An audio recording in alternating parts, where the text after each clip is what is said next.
Hi guys, তোমরা কেমন আছো? আশা করি ভালো আছো। আমিও ভালো আছি। তো দেখো সকাল সকাল চলে এসেছি রান্নাঘরে রুটি বানাতে।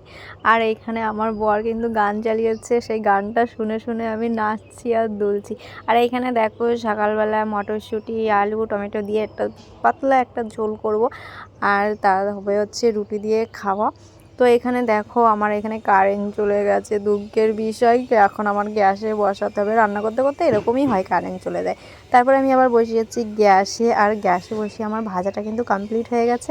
আর এখানে আস্তে আস্তে আমি জলটা ঢেলে দিলাম। তো জলটা দেওয়ার পরেই কিন্তু আস্তে আস্তে হতে থাকবে। তো তারপরে আমি আবার বানাবো রুটি। তো চলো, এখানে তো জলটা ঢেলে দিলাম, এখন দেবো ঢেকে। ঢেকে দেওয়ার পরে তারপরে আমি আবার রুটি বানাবো। তো এখানে দেখো আমি রুটি বানাতে শুরু করেছি। তো সকালবেলা মা বললো যে ভাত রান্না করতে হবে না, আজকে রুটি করো। তার জন্য আজকে আবার রুটি বানানো শুরু হয়ে গেছে। তো সকাল সকাল রুটি বানাতে গেলে কী হয় বলো তো, কাজের 12টা বেজে যায়, অনেকটা দেরি হয়ে যায়। এক হাতে সব কিছু করতে গেলে লেট তো হবেই। তো ভিডিওটা কেমন লাগলো তোমাদের? যদি ভালো লাগে একটা লাইক করে দিও। তো চলো, টাটা।